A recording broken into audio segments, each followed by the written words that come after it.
Shedeur Sanders did not treat day 4 of Brown's training camp as anything other than work. He completed 8 of 11 passes with 3 touchdowns, operating with control and accuracy throughout the red zone periods. The throws were varied, a well-placed ball to rookie Luke Floria that led him across the goal line in stride, a firm throw to Cade McDonald over middle after a quick read, and a tight window completion to Deontay Johnson at the back of the end zone with 2 defenders closing. The sequence showed timing, poise, and placement under pressure. While national attention centered on Joe Flacco's underneath completions and Kenny Pickett's option and rollout periods, Sanders produced scoring plays on schedule. The performance was not the product of broken coverages or end-of-period reps. It came within structured work, with defenders in position and the offense executing standard progressions. The accuracy rate, 8 completions on 11 attempts, reflected consistent mechanics and decisions. The operation was steady from huddle to snap to finish. Despite that session, the distribution of first-team snaps did not change. Camp logs indicated that Pickett and Dillon Gabriel continued rotating with the starters, while Sanders remained primarily with the second unit. With the first preseason game approaching, that choice drew more attention from observers who expected productive days to be followed by expanded opportunities. The question surfaced again: what additional evidence is required to evaluate Sanders with the top group?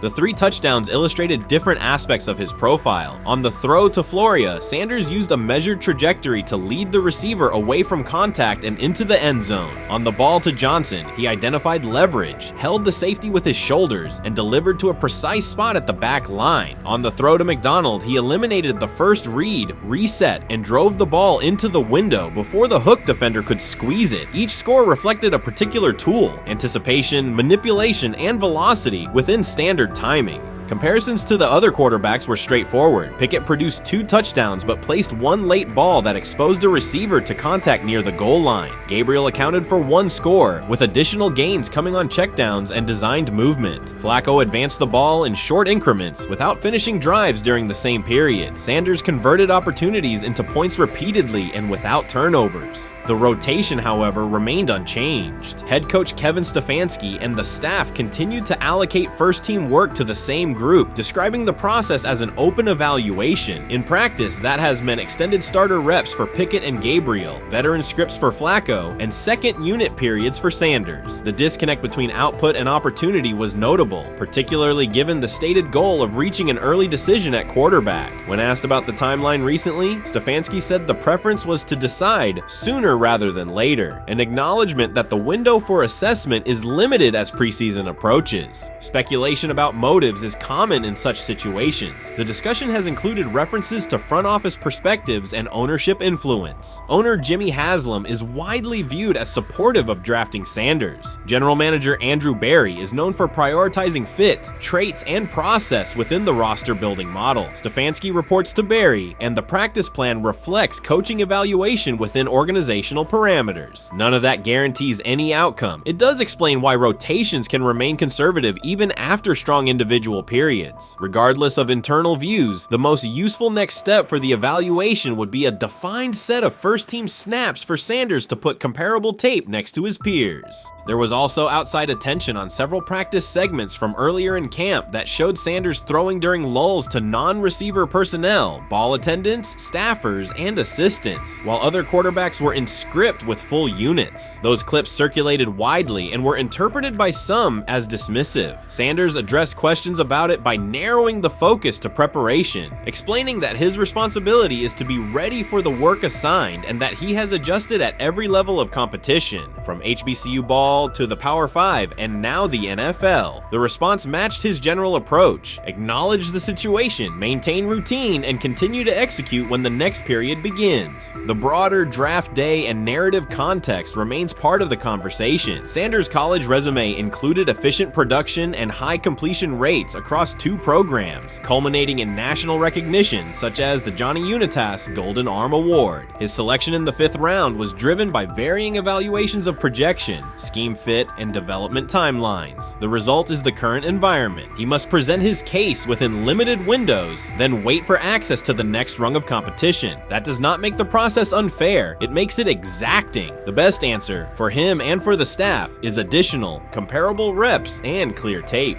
Fan reaction after day 4 was direct. Social accounts and comment threads filled with assessments that centered on performance rather than reputation. Chris Carter's televised assessment of Shedeur Sanders triggered immediate pushback from Cleveland fans, local media, and even several Browns veterans. Carter dismissed Sanders, a 5th-round pick, as unprepared to start and framed the growing interest around him as purely a byproduct of surname recognition. Since that segment aired, practice reports have told a very different story.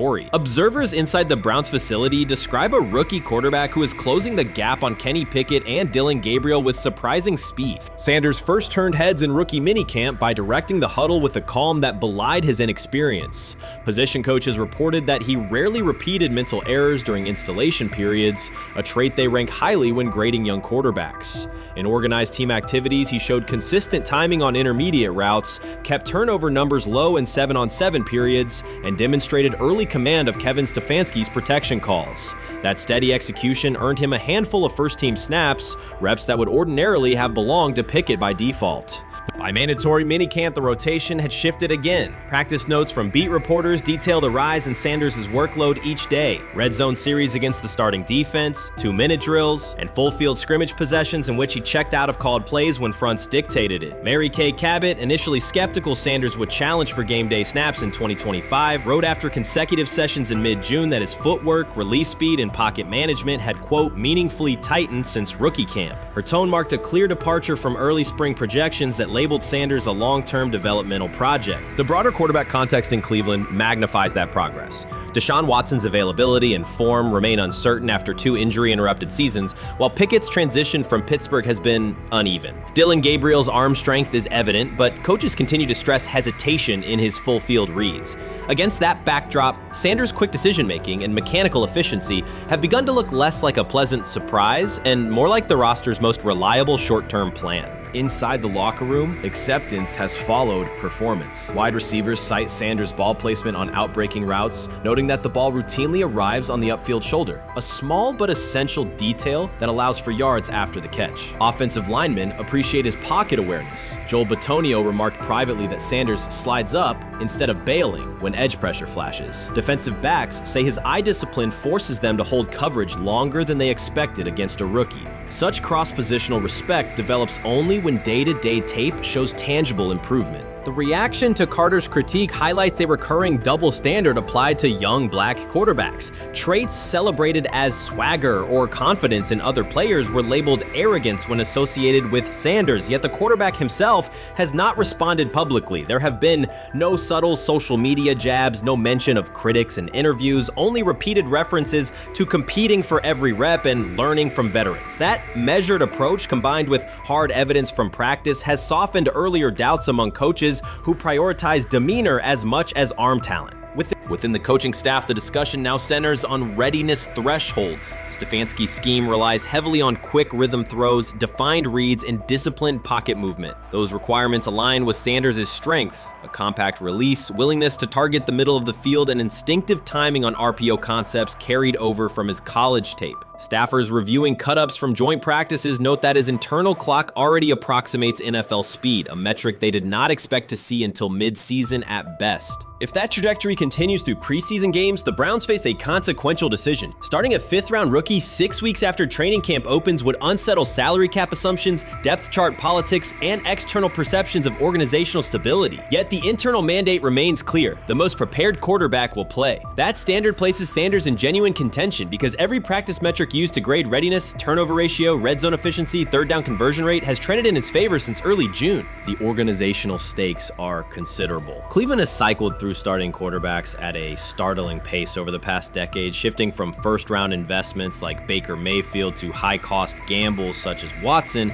each move packaged as the long-awaited solution. A rookie chosen outside the first 100 picks ascending to the top of the depth chart would challenge long-held league assumptions about draft pedigree and opportunity. It would also validate the evaluation philosophy that prioritized Sanders' intangibles: processing speed, leadership presence, over conventional arm strength thresholds that pushed him down the draft board. Carter's televised remarks now sit awkwardly alongside daily updates from Berea. His critique relied on pre-draft labels and the presumption that a late-round passer with a famous father would need a redshirt year. Practice film contradicts that stance. Sanders checks protections at the line, manipulates safeties with shoulder fakes, and has reduced turnover-worthy throws in full-speed sessions to single digits. Statistics normally cited for veteran backups, not rookies. The longer that evidence accumulates, the more Carter's comments appear rooted in legacy bias rather than objective performance review. None of this guarantees Sanders will open the season under center. Preseason defenses test quarterbacks in ways practice cannot.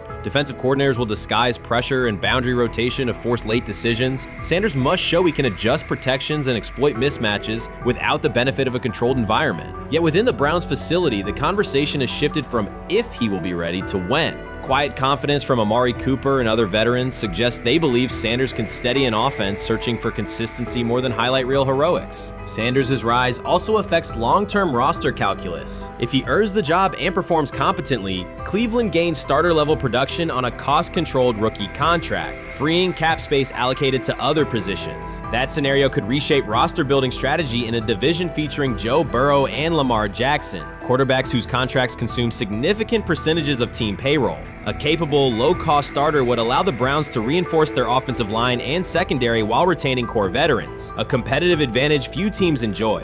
For now, the focal point remains daily improvement. Sanders continues to arrive before sunrise, reviewing the previous day's install with the quarterback coach, then staying after practice to throw on-air routes with receivers low on the depth chart. Coaches track those habits closely because consistent routine underpins performance when adversity strikes in live games. Each incremental gain strengthens the argument that readiness depends on preparation and aptitude, not draft slot. Carter's segment reminded the league how quickly assessments can become outdated when they lean on perception over evidence. Sanders' steady climb up the depth chart underscores the counterpoint. In the NFL, tape is the final arbiter. Should Sanders translate practice efficiency to preseason success, the Browns may discover that the solution to their long-standing quarterback riddle arrived quietly in the 5th round, carrying little more than confidence and a willingness to work. While much of the NFL community attended the ESPYs in Los Angeles, Shedeur Sanders spent the day in Cleveland with families recovering from a residential explosion. He did not seek cameras or a red carpet appearance. He chose to be present in a neighborhood working through loss. Weeks earlier, an explosion at the Rainbow Terrace Apartments in the Garden Valley neighborhood displaced more than 100 residents. Local officials reported that 42 families were left without housing. A father suffered burns over most of his body and remained in a coma. His 2 young children were hospitalized in critical condition. The damage extended beyond structures. Families lost possessions, stability, and routine. Cleveland City Council member Richard A. Starr described the moment as a family fighting for its future. Outside of local reporting, national attention was limited. Sanders decided to go to the site, meet residents, and help organize a day focused on relief and connection.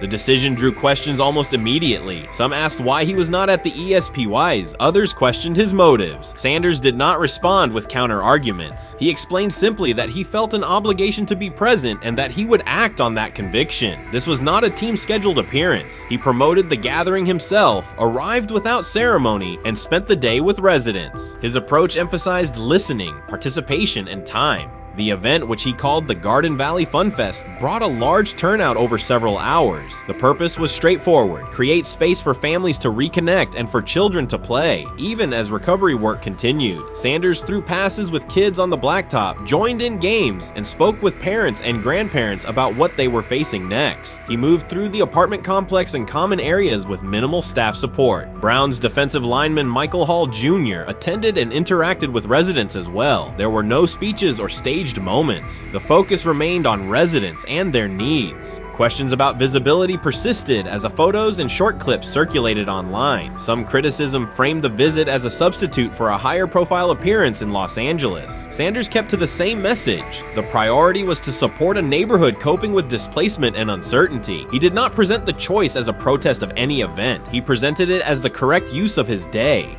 When local media asked about his intent, Sanders said his goal was to provide families with a day of enjoyment and a reminder of community. He added that financial support can help, but that showing up in person also matters. Standing with people, listening to them directly, and offering time. The statement matched the structure of the day. He stayed on site, remained accessible, and left the focus on residents rather than on himself. The timeline mattered to him as training camp approached. Sanders did not connect the visit to his role on the depth chart or his draft position. He kept references to football confined to preparation, learning the playbook, protections, cadence, and timing, seeking guidance from veterans, including Joe Flacco, and staying ready for opportunities when they come. He has repeated that he has time to grow and intends to use it to learn the system and earn trust. The visit did not alter those priorities. He returned to his regular schedule the next day. Since arriving in Cleveland, Sanders has treated community work as part of his responsibilities. Before his jersey went on sale, he visited schools, including John Marshall High School, speaking with students about goals, accountability, and effort. He set public objectives confidently, such as long-term aspirations for the franchise, but paired them with routine work in the building, meetings in stall, film, and on-field reps. The day at Rainbow Terrace fit that pattern. Identify a need, show up, contribute, and avoid unnecessary attention. For residents, the Funfest provided a brief reprieve from ongoing challenges: housing transitions, school logistics, medical appointments, and the paperwork that follows an emergency. For teammates and staff who observed, it was an example of a rookie investing time locally without seeking a headline. For Sanders, it reinforced how he plans to operate in Cleveland: be consistent, be present, and let actions speak.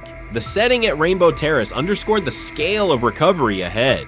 Families described the first weeks after the explosion: nights in temporary housing, efforts to replace clothing and essentials, coordination with agencies and community groups. Sanders moved from group to group, speaking with parents about their immediate needs, greeting elders who came to watch the activities, and encouraging kids who wanted to throw a football, run races, or take a photo. He kept the schedule flexible so residents could arrive and leave as they were able.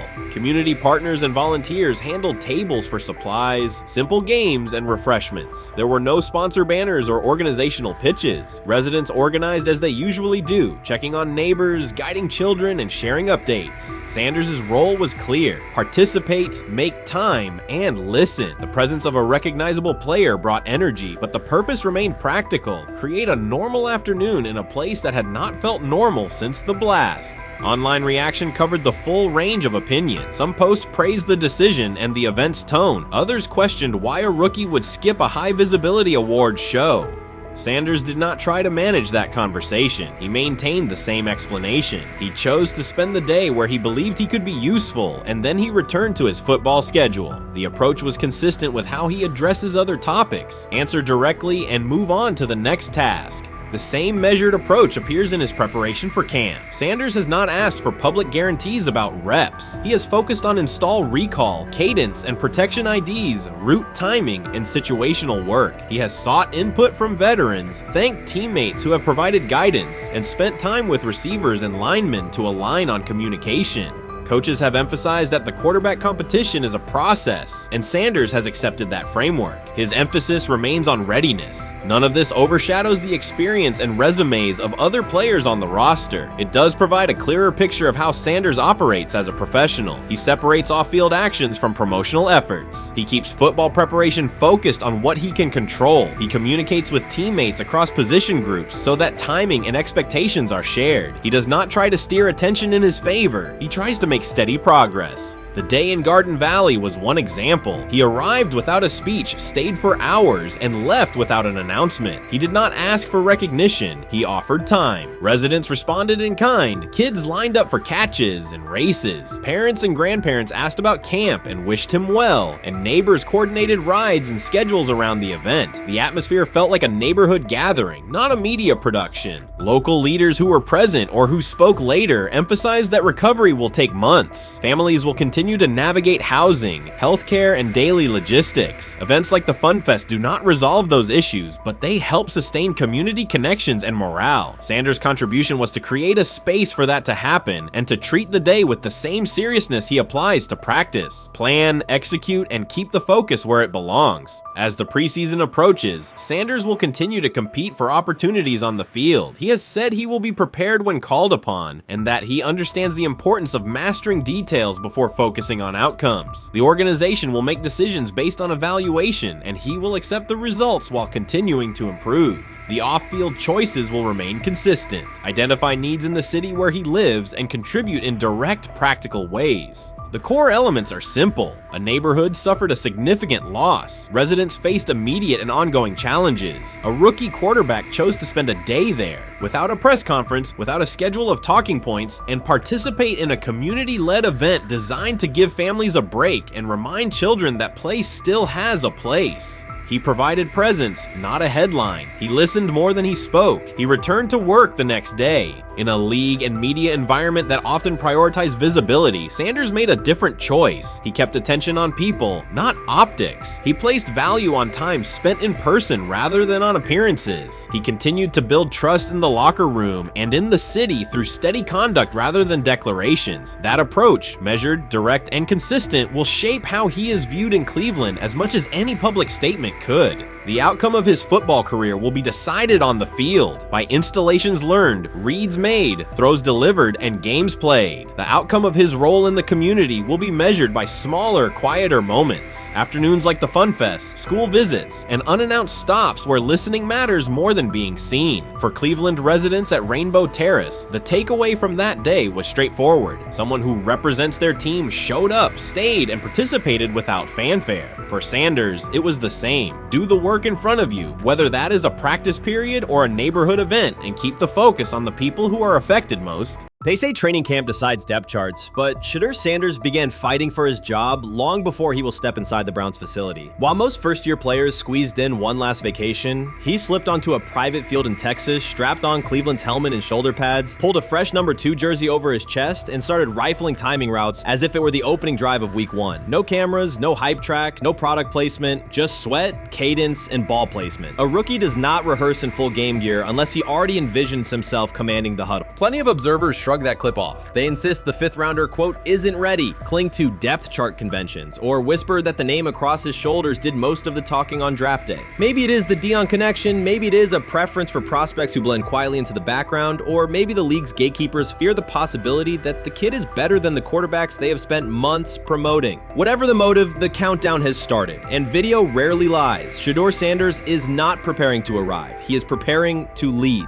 Footage of a 22-year-old quarterback running live reps in July should dominate highlight loops, but it barely registers on national outlets. Why? It ruins the tidy narrative. The easy storyline paints Shedeur as a pampered legacy prospect banking on his father's fame. Yet the tape shows something different. A rookie drenched in afternoon heat, drilling footwork, calling protections, and imagining cover 2 rotation before the first official meeting ever takes place. Elite mental prep looks boring on social feeds. It looks devastating when the season starts. Walk into Cleveland's quarterback room and you step into politics, not simply competition. Joe Flacco, a Super Bowl MVP in decline, carries institutional trust. Kenny Pickett, rescued from Pittsburgh's reset, carries hometown intrigue. Dylan Gabriel, the 3rd-round system fit, carries draft capital the staff must justify. And then there's Shedeur, the lightning rod whose presence alone spotlights every bias in the evaluation process. Coaches frame it neatly. Rookies must wait their turn. The truth is less polite. Practice snaps are currency. Perception is elastic, and early allocations already favor Pickett and Flacco. It is the oldest playbook in the league. Lock vets into the headline roles before pads even crack. Then let repetition shape reality.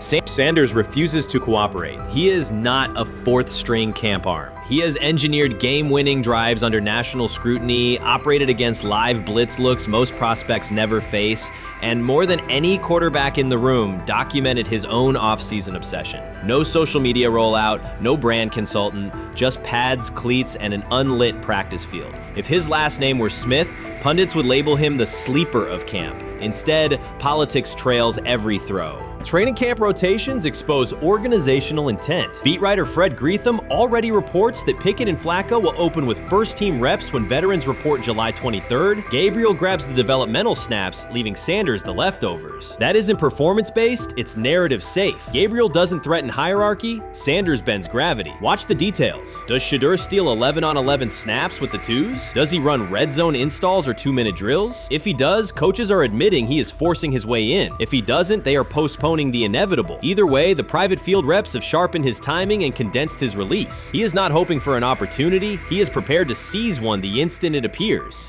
Cleveland's joint practices amplify that tension. First come live periods against the Panthers, then sessions with the champion Eagles. Those reps belong to the starters, so Flacco and Pickett will absorb most of Carolina's disguised pressure and Philadelphia's exotic fronts. Sanders' proving ground will be the preseason opener on August 8th. Under the stadium lights, he will get entire series, real reads, pockets collapsing for real. If his command mirrors the footage from Texas, coaches will have to answer why he never saw earlier work. Reps are scarce. 10 padded practices separate veteran arrival from game 1. Even an even split, something that never happens, would hardly suffice. Instead, the staff will funnel snaps toward the comfortable choices. That strategy can bury a rookie, but it can also spark an eruption when limited opportunities turn into highlight drives. One flawless touchdown march in the second half of a preseason game, and the dog pound will chant his name. Then the staff's narrative control evaporates. Criticism of Sanders has never matched the scrutiny applied to his peers. Analysts nitpick a ball pat, a foot angle, a pump fake, Pickett's inconsistency, Flacco's diminishing velocity, Gabriel's college system crutches. Discuss politely, if at all. With Shedeur, the critiques arrive as coded doubts. Does he rely on the family brand? Is he coachable? Can he stay humble? That double standard is as old as the league's resistance to outspoken black quarterbacks. Add Deion's unapologetic persona, and each Sanders rep becomes a referendum on establishment comfort levels. Shedeur answers not with rebuttals, but with work. Work captured in silent footage more deafening than any debate show monologue. Quarterback drama masks broader roster cracks. The Browns receiver group is crowded yet unproven. The safety room failed to create turnovers a year ago. Interior defensive linemen are still rehabbing, and the offensive line must retool on the fly. Which quarterback can navigate that turbulence? Flacco's pocket mobility is limited. Pickett's confidence remains fragile. Gabriel is months away from processing NFL disguises. Sanders, forged by perpetual doubt, offers poise under chaos and meticulous preparation, a combination this franchise has lacked since, well, almost forever. Forget politics, depth chart etiquette, and recycled sound bites about developmental timelines. The only metric that counts now is who did the work. Sanders pounding through full gear scripts in late June is not vanity, it's vision. While the league sleeps, he refines his drop steps. While media speculate, he rehearses third down checks. He has already decided what he is. The organization must decide if it can recognize it in time. The preseason will provide the answer. Live bullets, real blitzes, stadium noise. When those throws leave his hand under pressure, no one will discuss ball pats or surnames. They will ask how a quarterback this prepared slipped to round 5. And if the performance matches the preparation, excuses about lack of reps will dissolve. It will be production against perception, and Shedeur Sanders has been producing where no one could see.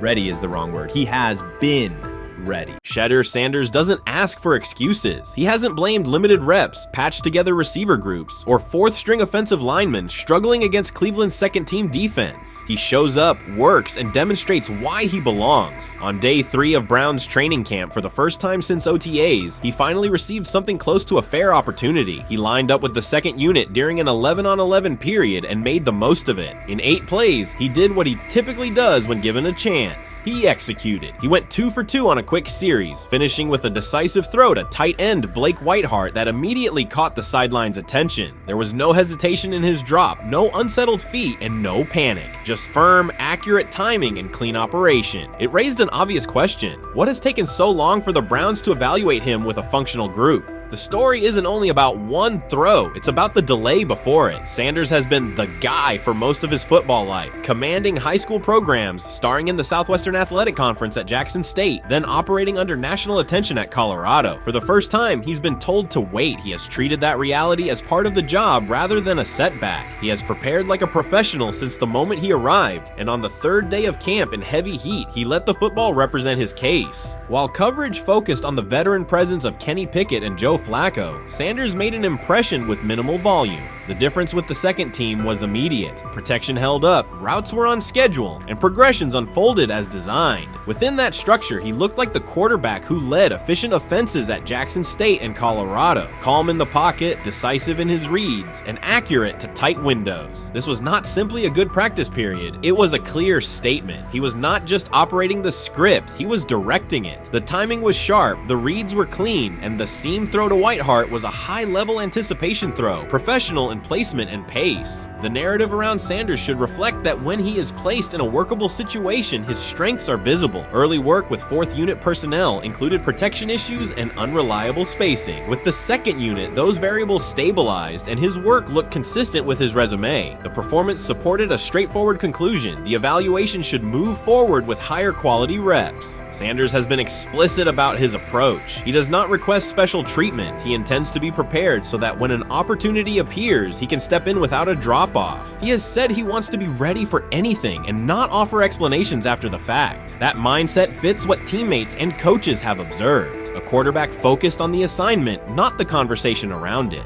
The conditions were demanding: relentless sun, heavy humidity, and a practice tempo that stressed decision-making. Many players fatigued as the session wore on. Sanders did not show signs of rushing reads or forcing the ball. He managed the pocket, reset his base when necessary, and continued to deliver on time. The path he has taken, HBCU starter in the SWAC, then Power 5 starter under constant attention, has prepared him for compressed evaluation windows. He has been under scrutiny for years. The heat did not change his process. He moved defenders with his eyes, anticipated breaks, and stepped into throws with balance. The crowd was not chanting his name, and there were no ovations. That was irrelevant to the task. He is focused on the locker room and the staff, and he is building credibility the same way he did at previous stops, by being reliable when the ball is snapped. Quarterbacks coach Bill Musgrave has emphasized ignoring external noise and keeping attention on install, footwork, and timing. Sanders is familiar with the dynamic. He has been followed by cameras and commentary since his early teens. He has experience living with attention and still adhering to routine. Under heat, with a narrow set of snaps and multiple decision points, he stayed composed and effective.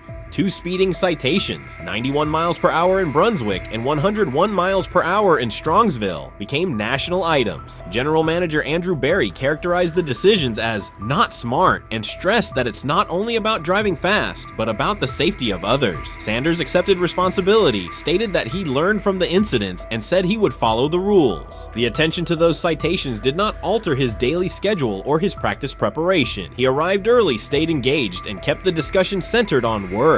Away from the field, he spent time at Rainbow Terrace in Cleveland after a significant apartment fire, distributing supplies and checking on families affected by the incident. There was no formal media rollout around the visit. It was an instance of direct engagement with the community without publicity attached to it. That reflects the same approach he shows inside the building. Do the work first. Sanders treats each rep as if it might be his last for the day and his only chance to show a specific element on tape. He prepares for protections, cadence variations, route adjustments, and timing with a level of detail that compresses the learning curve. When he is not under center, he studies coverages from the sideline, charts plays, and reviews video before and after practice. He writes down the next day's calls so he can anticipate checks. He has reference using virtual simulation tools to replicate snaps he does not receive physically. That is not a passive stance, it is an active attempt to reduce the distance between classroom and field. He is building relationships across the roster, not just with projected starters. He communicates with defensive backs to understand what they see and how they react to certain stems. He spends time with offensive linemen to align on cadence and protection calls. He connects with newer players away from the facility so that communication improves in practice. That is practical leadership, consistent, low visibility work that becomes obvious when the ball is snapped and the operation is smooth.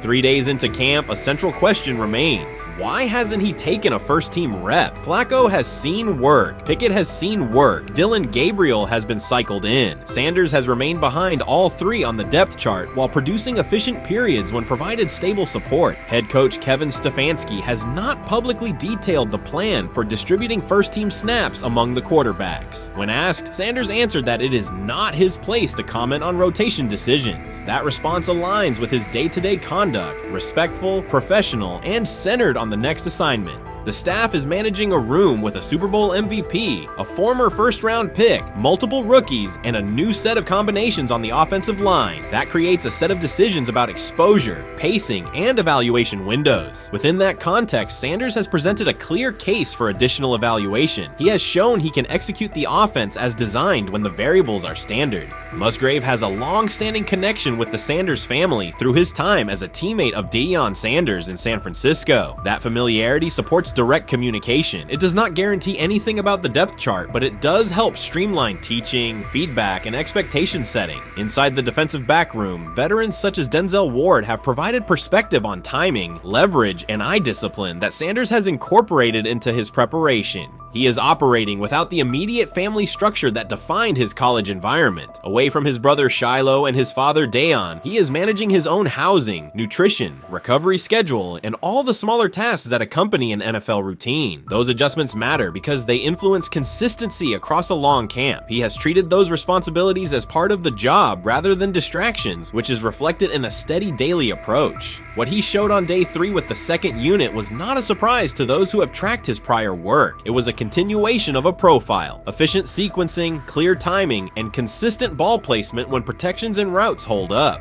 The 8-play period was short, but it was enough to reinforce the point. He doesn't need a large sample to demonstrate baseline operation. He needs a fair sample to test ceiling and adaptability. There is also the matter of perception. Public attention concentrated on the speeding tickets and the general manager's response. Less attention fell on the preparation, the efficient period with the second team, or the community engagement at Rainbow Terrace. That imbalance is common in training camp narratives. Sanders has handled it by keeping his answers simple and his focus on football. He has not tried to redirect the conversation. He has done his work and waited for additional reps. The objective next step is straightforward: expand the evaluation with higher unit personnel and standard opponents. That does not require a complete reshuffling of the depth chart. It requires allocating a defined sequence of first-team snaps so that timing with starting receivers and protections with starting linemen can be measured on tape. The staff can then compare operation speed, accuracy under pressure, red zone decision-making, and 2-minute mechanics against the other quarterbacks. That is the most direct way to clarify the competition. None of this dismisses the experience or track records of the veterans in the room. It emphasizes that the purpose of camp is to test assumptions with current performance. Sanders has provided enough evidence with the second unit to justify a broader look. He has shown that the pace of his feet matches the pace of his eyes, that he can hold safeties with his shoulders, and that he can drive intermediate throws without float. He has also shown discipline to take the clean completion rather than force the vertical shot when leverage dictates otherwise. Every day, he has addressed the controllable items: meetings, note-taking, install recall, cadence management, and post-practice review. He has not asked for public guarantees. He has asked for an opportunity to compete on comparable terms. The 8-play sequence with the second unit was a small but clear example of what he can do when those terms exist. The staff's communications have been measured. Stefanski has not laid out a schedule for first-team rotations publicly. Barry addressed the speeding incidents directly and emphasized standards for decision-making off the field. Sanders accepted the criticism, adjusted his behavior, and moved forward. Those are the relevant facts. What remains is a football evaluation that can only be completed by giving him snaps with the top group and measuring the results. If that evaluation occurs and he performs at the level he showed with the second unit, the conversation will shift from potential to placement. If it does not occur, the question will persist through camp. Why not test the full picture? Sanders has built a case based on preparation, poise, and execution. He has demonstrated leadership by building relationships across the roster. He has shown maturity in handling external issues directly and moving on. He has given the staff reasons on the field and in the building to continue the process. 3 days into camp, he has answered everything within his control. He has shown growth, discipline, and consistent operation. He turned early fourth-team disarray into learning, then executed cleanly when moved to the second unit. He kept the discussion on football when outside topics threatened to dominate. He has not tried to win a press conference. He has tried to win every rep. If he continues to stack days like this, the next step is logical. Evaluate him with the starters, document the results, and let the tape determine the depth chart. Until then, he will continue to prepare, continue to compete, and continue to present the same message through his play. Rich Eisen addressed the armchair analysts and online critics head on. Shedeur Sanders just received his opportunity and the backlash arrived immediately. Eisen responded with a clear point-by-point case explaining why the criticism misses the mark. If you thought Shedeur's rise was rapid, Eisen's analysis puts it in proper context. Here's what he laid out on air. Already speaking in Cleveland high schools. Weekend after, flying out immediately to get to work. But his character's terrible, right? You know, and listen, oh, he interviewed bad, you know, according to who? The New York Giants? No offense, Bert. The same New York Giants that gave Daniel Jones a huge contract and let Saquon Barkley out the door. That's the intel we're trusting here. That was for him to celebrate. He just made, I mean, look, he put in work in college. He had the the privilege of being coached by his father. Which we all would love and do. Turned around not one, but 2 programs in college football. And then literally for any athlete, being drafted at the highest level is a success story in itself. Rich Eisen delivered a direct response to the critics. He addressed the online claims reducing Shedeur Sanders to Deion Sanders' son instead of evaluating him as a quarterback on merit. Eisen challenged those assumptions and refocused the discussion on performance, preparation, and opportunity. Say Kenny Pickett had strained his hamstring. Shedeur, they say his first day in pass, 9 for 9, 2 touchdowns, no interceptions. They were just hating on this young guy. Within minutes, Rich Eisen delivered a structured breakdown, addressing each claim with evidence and dismantling weak narratives through clear analysis. He replaced speculation with data and kept the focus on what matters: decision-making, accuracy, leadership, preparation, and game management. The reality is simple: Shedeur Sanders was not given this opportunity. He earned it through performance and consistency against real competition. He accepted the role, met the standard, and handled the moment with professionalism and urgency. No shortcuts, no favors, just results and readiness. Eisen's point was direct: evaluate Shedeur on his work, not assumptions, and acknowledge that he has justified the opportunity on the field. I've done it at 2 locations already, so it's simple. So that's why when people say I'm not, one of the top quarterbacks or the top quarterback, because what are y'all going based off of? Because I did it year after year after year, and you see the progression. So it's like, obviously it got to be some type of external hate that you have for the family, for the last name, for anything, because I know I proved myself. While many were still debating whether he was NFL ready, Shedeur Sanders stepped onto the practice field and operated like a clear QB1, setting protections, controlling tempo, and executing the plan. The narrative that he is just flash, media attention, or his father's influence does not hold up against his work in installs, progressions, and situational drills. What he showed was composure, efficiency, and command of the offense. He processed quickly, protected the football, and delivered on-time throws, demonstrating preparation and control. I'm a firm believer. If I wanted Shedeur Sanders at 2, at worst at 33, of course I already think that he's better than other quarterbacks. Because that's the type of talent, that's where I would have picked him at.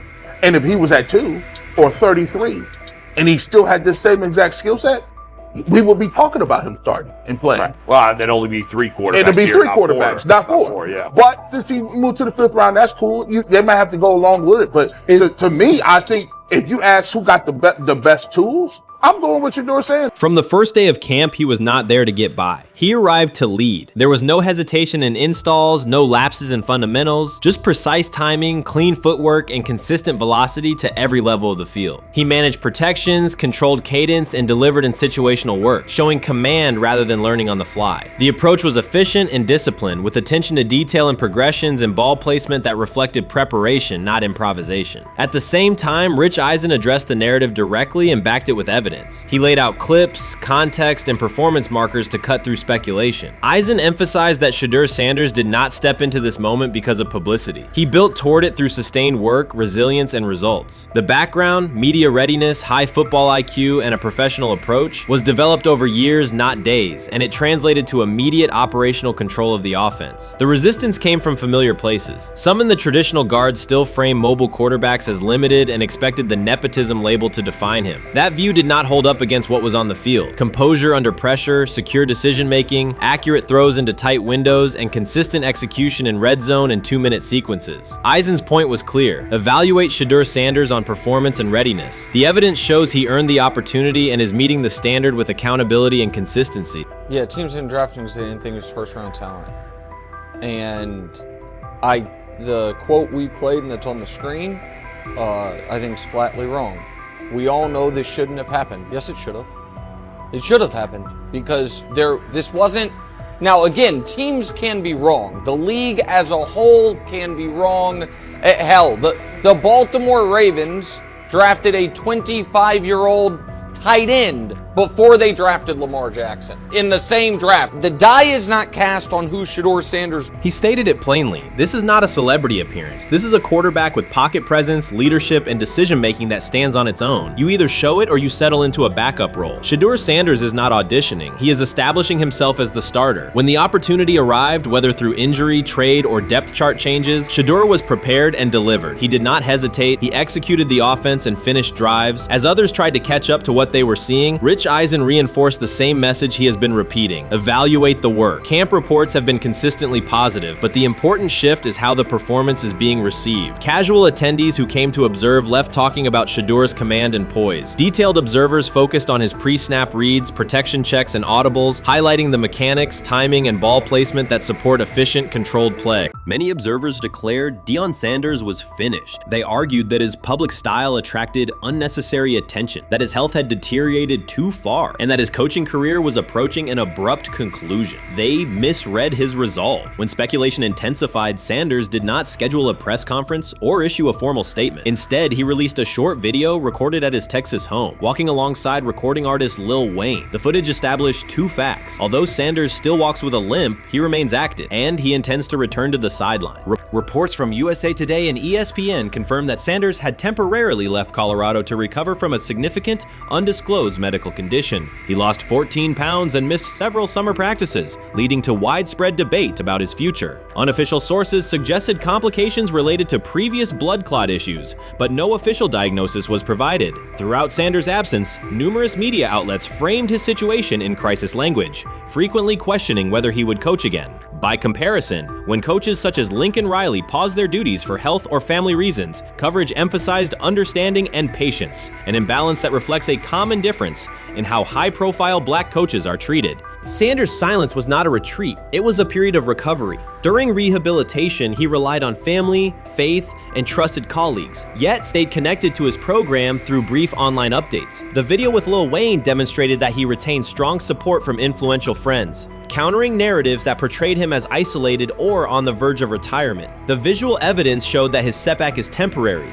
and that he remains determined to lead Colorado into the forthcoming season. Since accepting the Colorado position, Sanders has dramatically elevated the program's national standing. He first drew national attention to Jackson State and the broader HBCU football landscape, then moved to Boulder and transformed a one-win team into a central storyline in college athletics. His approach, combining hip-hop culture, direct communication, and open expressions of faith, has challenged conventional expectations for head coach behavior. Each step forward has been met with heightened scrutiny. His time at Jackson State was labeled a publicity stunt, his departure for Colorado was framed as abandoning HBCU culture, and his social media presence has been cast as distraction from traditional coaching responsibility. Critics often magnify Sanders' missteps and question his motives, while comparable actions by other coaches receive neutral or sympathetic coverage. Showings of enthusiasm from Brett Favre and disciplinary intensity from Nick Saban are celebrated as competitive passion, yet Sanders' displays of confidence are frequently labeled arrogance. The discrepancy illustrates deeper biases rather than differences in performance. Sanders' success challenges entrenched expectations of how a college football leader should look, speak, and act, especially a black coach who refuses to downplay his identity.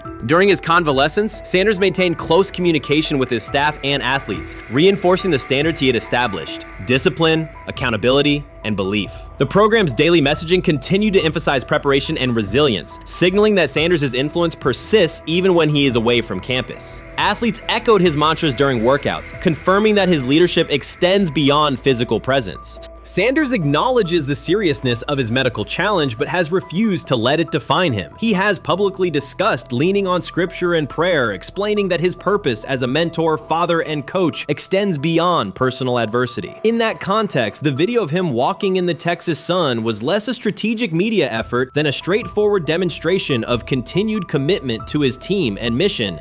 Colorado still requires Sanders' vision. Prior to his arrival, attendance was low, national media attention was minimal, and recruiting momentum had stalled. Sanders' leadership brought renewed energy, authentic identity, and higher standards of accountability. Players who previously lacked representation in college football leadership found a coach who shares, affirms, and elevates their cultural background. Sanders supplements conventional coaching priorities, scheme, fundamentals, and execution with empowerment initiatives that cultivate self-confidence and authenticity. As preseason camp approaches, Sanders intends to resume full involvement, even if medical recovery remains ongoing. His presence is expected to restore on-site leadership, stabilize the locker room, and direct media coverage toward on-field progress. For Sanders, the objective extends beyond compiling wins and includes completing a cultural transformation that expands how success and leadership are defined in modern college football. Those who predict his decline overlook the underlying traits, faith, perseverance, and purpose that have supported Sanders throughout his career.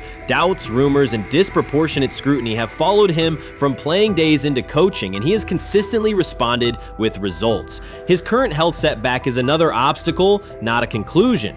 The broader initiative he leads, centered on authenticity, opportunity, and high standards, continues. When Sanders returns to the sideline, it will mark the next stage of a movement he has guided from Jackson State to Boulder. The recent period of quiet has been strategic rather than passive. Instead of defending himself in daily briefings, Sanders focused on rehabilitation, remote program oversight, and family support. Each brief social media message reinforced a consistent theme: faith and preparation.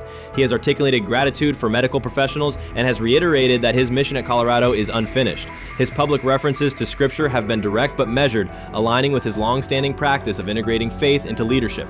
By walking through his ranch with Lil Wayne, Sanders signaled continuity. The clip underscored that influential supporters remain engaged, that Sanders' broader network values his vision, and that he remains capable of navigating physical challenges. The visible limp was not evidence of imminent retirement. Rather, it documented the reality of ongoing recovery and the resilience with which he approaches each obstacle. Colorado's athletic administration and football staff continue to affirm Sanders' program direction.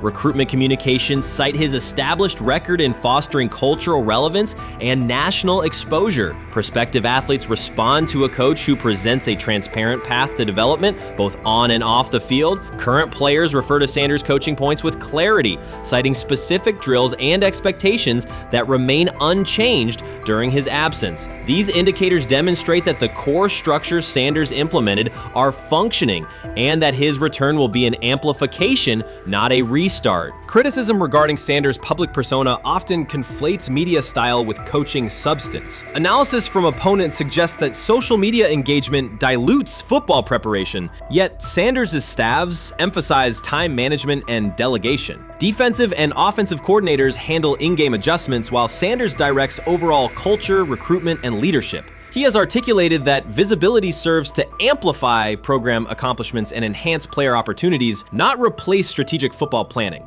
Some commentary has attempted to reframe Sanders' health issue as evidence that his coaching model is unsustainable. The argument ignores the documented health challenges faced by numerous coaches across levels of competition. For example, college coaches recovering from heart procedures or joint replacements have returned to successful seasons after appropriate medical clearance. Sanders' case follows a comparable trajectory. Medical complications require temporary separation, structured rehabilitation is prioritized, and a managed return is planned. Institutional medical protocols at Colorado dictate clearance requirements. Sanders will meet those before resuming full sideline duties. Colorado's players have expressed public confidence in Sanders' eventual return, citing regular virtual check-ins and continued accountability. Several athletes noted that positional meetings included recorded messages from Sanders reinforcing tactical goals and personal discipline. These details confirm that Sanders has remained actively engaged, albeit remotely, and that team culture remains aligned with his principles. Looking ahead, Colorado's schedule will attract national attention, both for on-field competitiveness and the storyline of Sanders' comeback. Analysts will evaluate how quickly he reestablishes day-to-day rhythm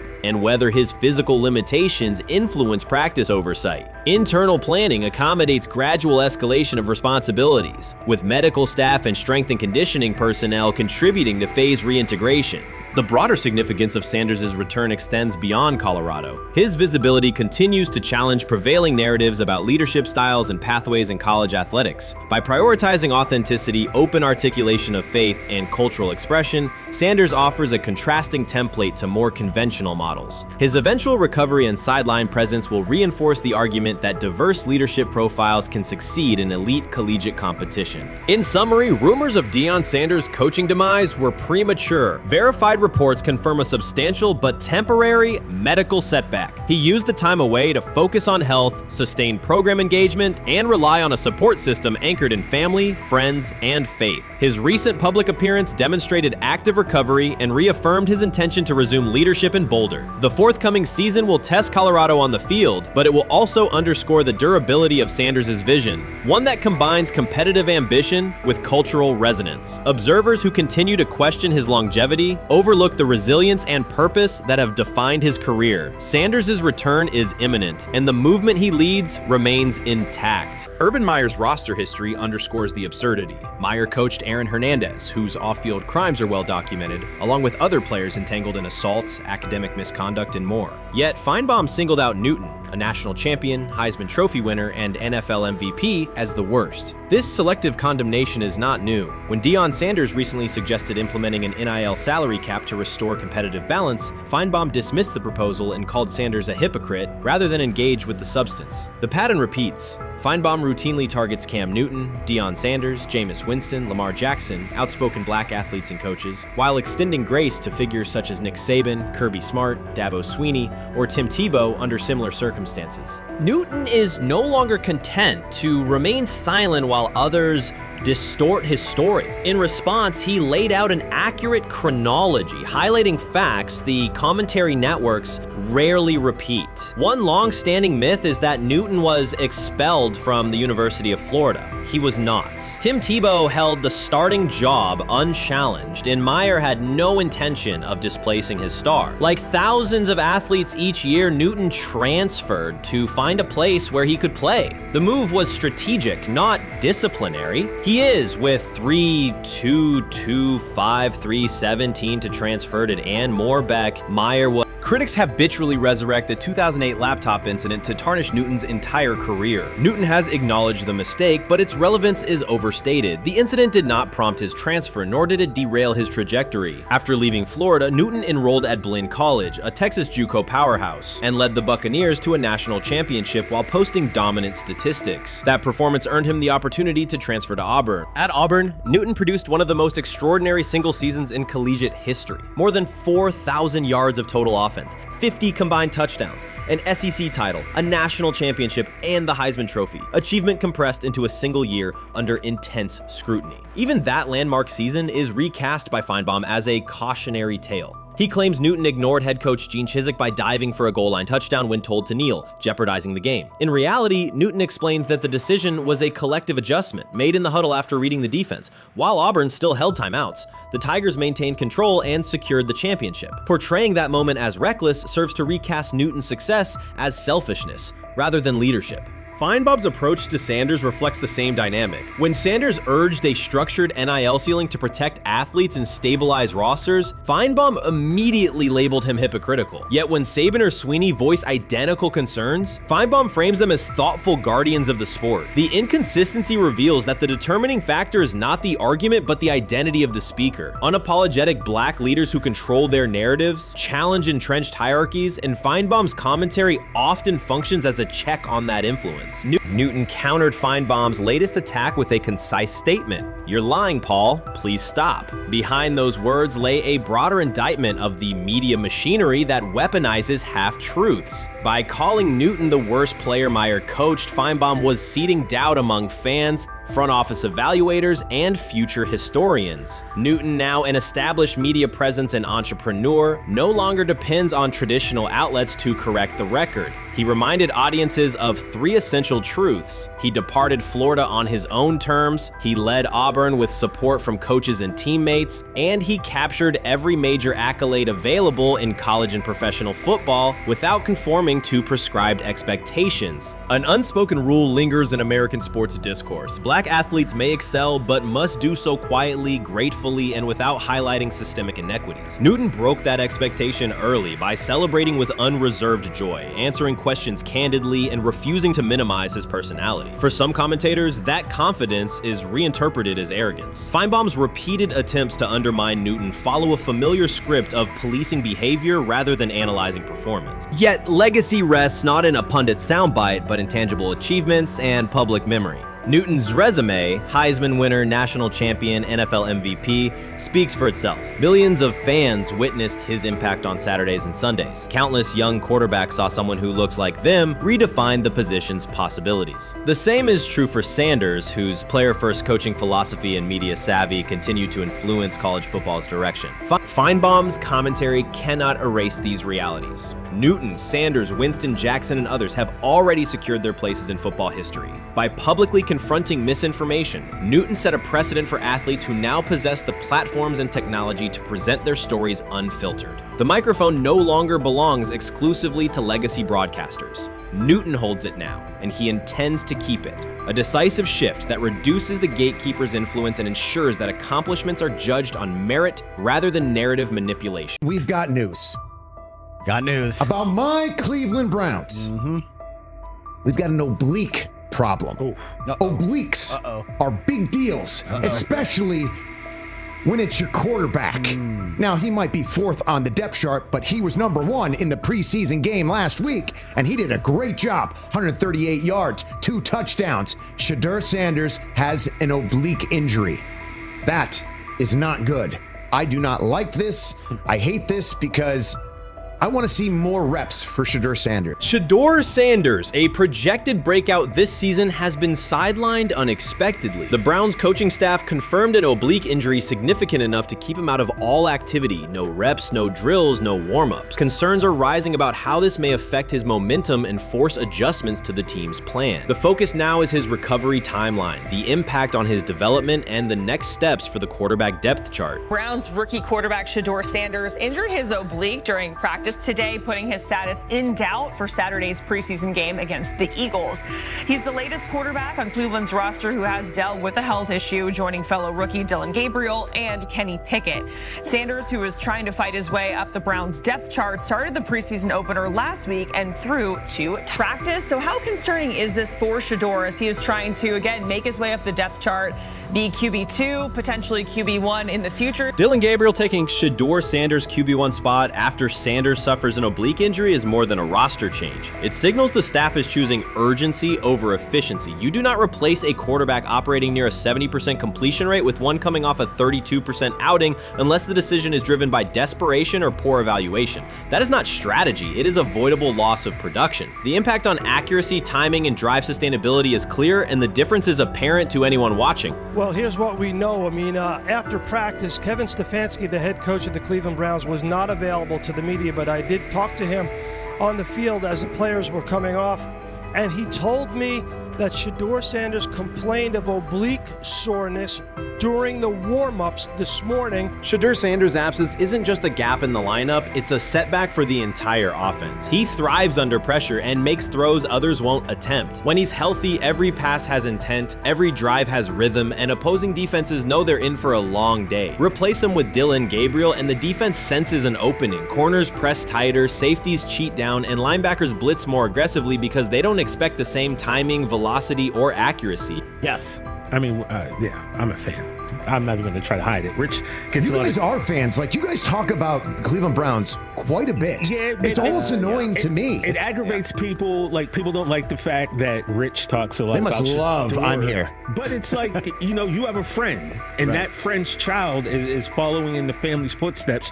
You want them to do well. I don't know why people have such an issue. I know Rich is supposed to be impartial, but it's kind of hard when you have that type of tie to it. But yeah, I'm rooting for Shedeur, man. And Dillon Gabriel's 32% completion rate isn't just poor, it's untenable at this level. A number that low needs no context. It means 2 misses for every completion. Weather, opponent, and play calls are secondary when efficiency is that limited. That output does not sustain drives or keep the full playbook viable, yet he is starting while Shedeur Sanders is sidelined. The contrast is clear. Sanders brings accuracy, timing, and command. Gabriel's recent performance reflects inconsistency and missed opportunities. Choosing Gabriel under these circumstances reduces offensive reliability and invites defensive pressure. It is a decision that sacrifices efficiency and field position. So it'll be interesting to see what happens with Dillon Gabriel, but to the Shedeur Sanders point, it is unfortunate because I thought he was gaining some momentum. I know the practice that they had before they left for Philly, Daniel Oyefusi reported that he actually took the most reps of all of the quarterbacks.